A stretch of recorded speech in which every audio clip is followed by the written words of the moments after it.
नामोल्लेख या ठिकाणी करण्याचा प्रयत्न केलेला आहे सर्व मान्यवर. खऱ्या अर्थानं पारंपरिक आपला यात्रा उत्सव अतिशय आनंदामध्ये या ठिकाणी पार पडत असताना काल जेवणाचा कार्यक्रम या ठिकाणी अतिशय सुंदर पार पडला. त्यामध्ये पिढवाडीचं पथक असेल किंवा आमचं टाकळेचं पथक असेल, इतर आमचा सर्व भिल्ल समाज असेल, भक्त मंडळी असेल आणि देवस्थानचे भक्त मुजावर वस्तीचे सर्व मुस्लिम बांधव असेल, अतिशय खेळीमेळीच्या वातावरणामध्ये या ठिकाणी संध्याचा कार्यक्रम अतिशय सुंदर झाला. आज दिवसभर पिढवाडी या ठिकाणी बैलगाड्याच्या शर्यती सुद्धा अतिशय सुंदरपणे पार पडलेल्या आहेत.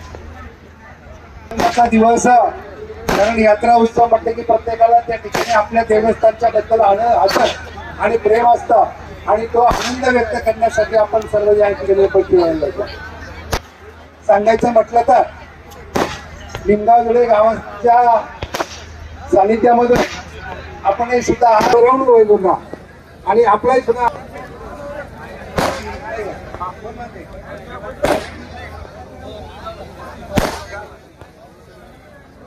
बाळासाहेब पेलेकर यांचा या ठिकाणी सन्मान होतोय. त्यांचा सन्मान त्यांनी स्वीकारावा.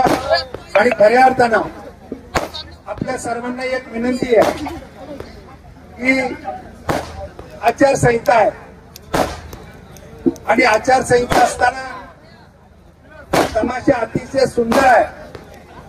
नाचणाऱ्या या ठिकाणी नृत्यांगिना भरपूर आहे. त्यांचा आपण आनंद बसल्या जागेवर भरपूर घ्या. परंतु आपण गोंधळ गालबोट जर केलं तर आचारसंहिता आहे आणि नाहक आपल्याला हा तमाशा 12च्या संपवावा लागेल. म्हणजे आपण याला तमाशाला घातलेले पैसे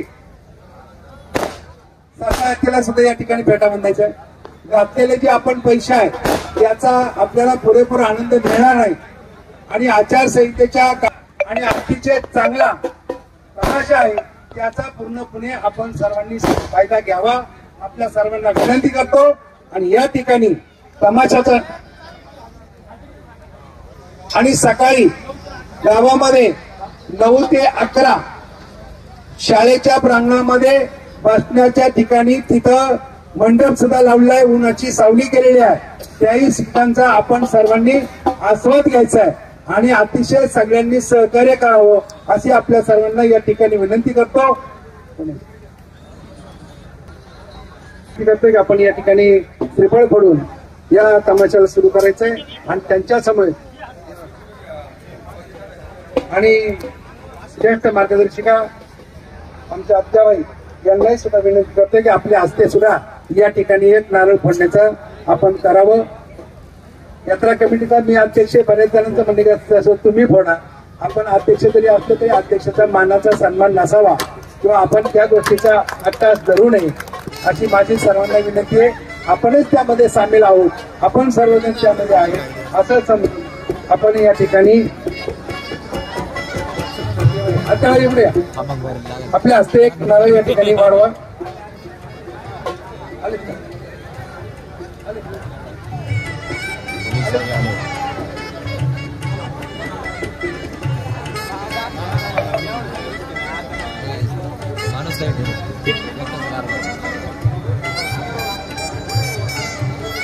या ठिकाणी पन्हाळकर साहेब या ठिकाणी आलेले आहेत. त्यांना सुद्धा या ठिकाणी मी निमंत्रित करतोय की आपणही सुद्धा या ठिकाणी स्टेजवर यावं. आपलाही सुद्धा या ठिकाणी सन्मान होत आहे. पन्हाळकर साहेब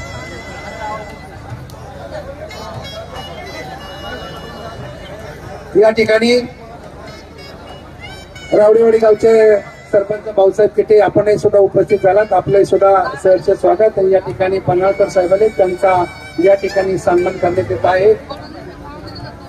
अतिशय सुंदर अशा बाबाच्या यात्रेच्या निमित्तानं आपण सर्वांनी आणि या ठिकाणी पवार साहेब त्यांच्या समोर आलेले पवार साहेब आणि विशाल पालवे साहेब आपलंही सुद्धा या ठिकाणी सहर्ष स्वागत करतो. आणि कसा या ठिकाणी नारळ फोडण्यासाठी मी या ठिकाणी येतोय आणि की आपल्या सर्वांना शांतता सुव्यवस्था राखावी. आपल्याला जर हा तमाशाचा आस्वाद रात्रीच्या 2-3 वाजेपर्यंत जर घ्यायचा असेल, शांतता जर आपण ठेवली तर पन्हाळकर साहेब आपल्याला सुद्धा त्या पद्धतीत सहकार्य करतील. परंतु आपणही सुद्धा ते सहकार्य त्यांना देण्याचं करावं.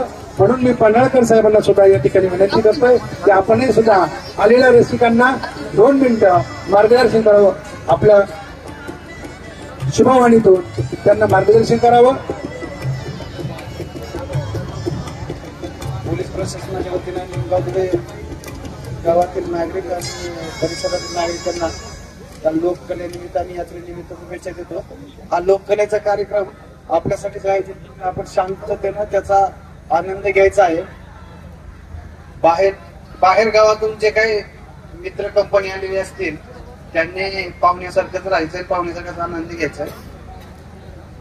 असं समजलेलं आहे की बाहेर गावातील जे काही मुलं मित्र कंपनी आलेले आहेत त्यांनी त्यांचा उपद्रव होण्याची शक्यता आहे. त्यामुळे मी सांगतो की आम्हाला वाजवी बळाचा वापर करण्याची वेळ येऊ नये एवढं मी सांगतो. परत एकदा शुभेच्छा देतो. आणि कार्यक्रमात हा तुमच्यासाठी आयोजित केलेला आहे आणि तुम्हीच त्याचा आनंद घ्यायचा आहे. परंतु त्या पद्धतीने धन्यवाद प्रधान साहेब. आणि तमाशा रसिकांना या ठिकाणी तमाशा फळमालकांना विनंती करतोय की आपला तमाशा लगेच ताबडतोब सुरू करा.